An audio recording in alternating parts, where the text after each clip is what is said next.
Salve galera, cruzando caminhos aqui mais uma vez. Hoje eu tô com um convidado especial aqui de Portugal, meu amigo João. Beleza? Boas, João.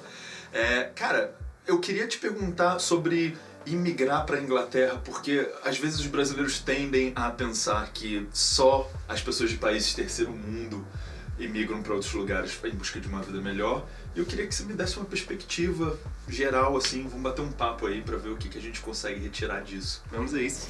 Primeiro, quando é que foi que você veio para a Inglaterra da primeira vez? Ou você me falou antes que você veio a estudos, mas quando você veio decidido a imigrar para a Inglaterra? Então, eu vim para cá pela primeira vez há 10 anos, em Sim. 2013, e em primeiro lugar foi num intercâmbio na universidade. Sim. Vim cá 6 meses, depois voltei para Portugal e depois, 6 meses depois, ou seja, um ano depois, voltei efetivamente para trabalhar e fiquei aqui em tempo efetivo. E qual foi o seu primeiro trabalho aqui? Então, olha, eu vi por acaso no dia um episódio do Cruzando Caminhos com o teu primo, onde vocês falam nisso. O meu primeiro trabalho foi como empregado de mesa, como garçom. Garçom? Exatamente. Como chamamos no Brasil? Exatamente. E pronto, foi isso. Eu vim para cá assim um bocadinho à toa, tinha amigos meus Sim. que estavam cá e que faziam, que trabalhavam na mesma área e Sim. também eram músicos e criativos. Eu fui assim um bocadinho no andar da carruagem e vim para cá. Sim, legal. E assim, como é que foi, o que te fez decidir que você queria ficar aqui definitivamente na Inglaterra? Olha, foi uma combinação de fatores. Em primeiro lugar foi a qualidade de vida em termos de salários e ordenados. Sim. E eu ambicionei sempre trabalhar numa área criativa, sou da mesma área que tu, Sim. do meio audiovisual, de Sim. técnico de som e de vídeo. E então, em Portugal, há menos oportunidades e são mais escassas nessa área. Também existem. Competição grande, mercado saturado, Exatamente. toda aquela coisa que a gente já conhece. Exatamente, então esse foi assim o grande fator e também foi um bocadinho de influência de amigos e pessoas que eu conhecia que estavam cá, que me disseram, olha, isto é espetacular, vem visitar, depois vim e acabei por ficar. Tiveram fatores culturais também que te fizeram ficar aqui? Absolutamente, então estamos a falar um bocadinho do nosso background assim musical e de gostar de toda a influência anglo-saxónica, não é? Rock and roll. Rock and roll, né? Sim, para quem gosta de música de rock, música pop, Sim. a Inglaterra e a América são sempre aquele grande sonho e de facto, as coisas não devem ser idealizadas, há muitos países com cenas culturais incríveis, mas a Inglaterra de facto a cena é muito fixe. Sim. E como é que foi em termos econômicos, assim, qual foi a diferença que você logo percebeu quando chegou aqui? Eu, por exemplo, quando eu estava aqui chegando da primeira vez, eu trabalhei em bar, mas eu estava em Londres e assim, eu podia fazer literalmente quantas horas eu quisesse fazer, eu estava trabalhando 45, 50 horas, depende. Eu nunca vi um salário tão grande na minha vida como meu primeiro trabalho aqui.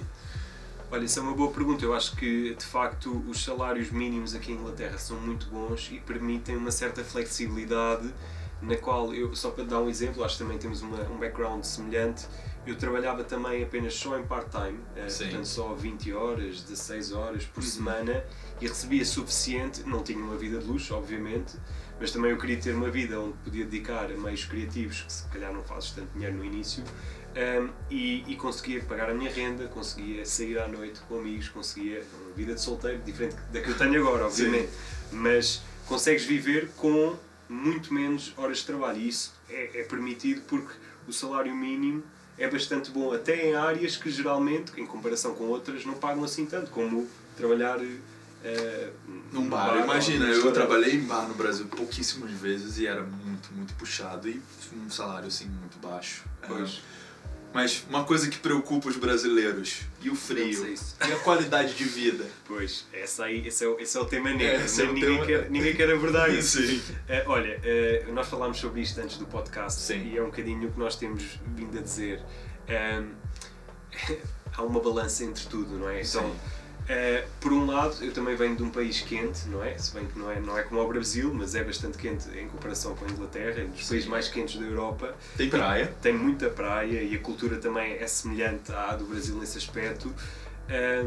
Sim, faz-me impressão e sinto falta, obviamente. Não te vou dizer aqui, não vou fantasiar e dizer que é tudo incrível. Com certeza. É um sacrifício que as pessoas fazem estando num país mais frio. Mas, por outro lado, também as garantias, a segurança económica que te dão, que é difícil arrumar alguma coisa que faça uma competição direta com esses aspectos que são tão importantes da vida. Exatamente. Ter acesso a bons hospitais de graça. Exatamente. Segurança na rua. Eu acho assim, talvez Portugal não seja tão perigoso, mas se eu comparo a Inglaterra ao Brasil, eu não sinto nem um pouco de perigo. Sim.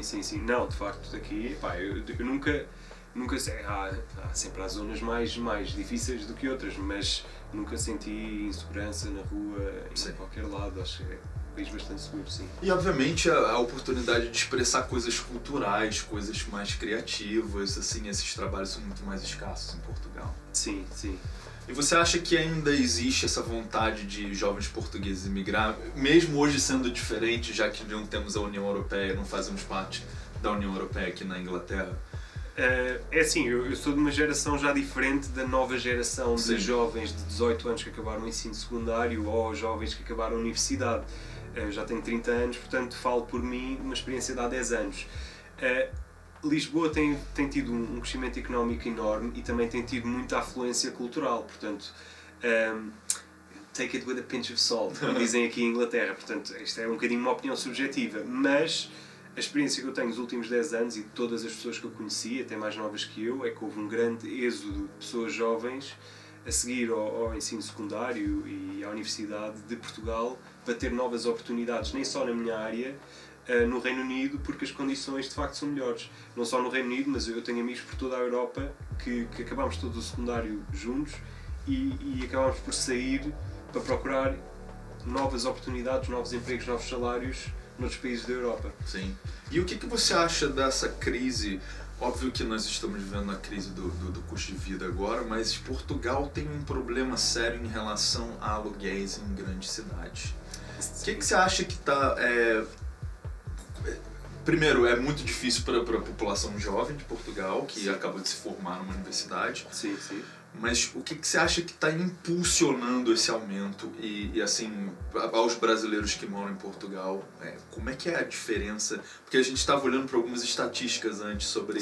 É uma das cidades que, Lisboa, por exemplo, o salário em comparação ao aluguel, você com um mês de salário mínimo, você basicamente não consegue pagar um mês de aluguel inteiro. Então é muito difícil. Sim. O que você acha que está impulsionando esse aumento desproporcional?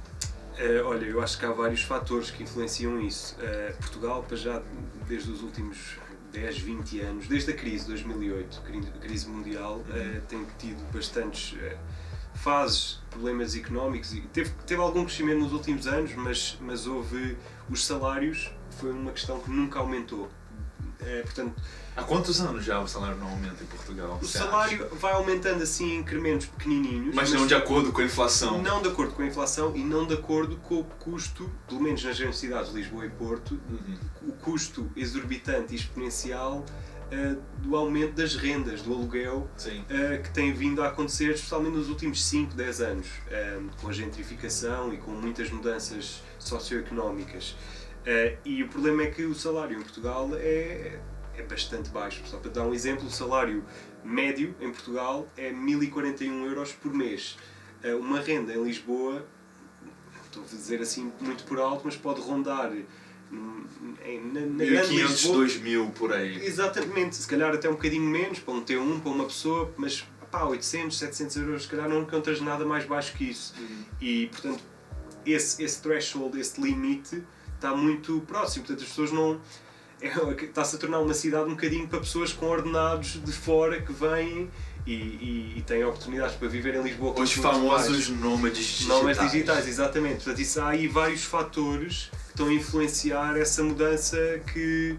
Está sendo problemática para o povo português, para os portugueses, sim. Para os portugueses, para os lisboetas, para as pessoas que vivem na cidade já há 20 anos e com salários locais, acaba por ser um problema enorme. E quando a gente estava observando essa comparação, porque é uma lista de vários países que apareceu Londres como o melhor salário em comparação com os aluguéis, mesmo Londres sendo tão caro de morar.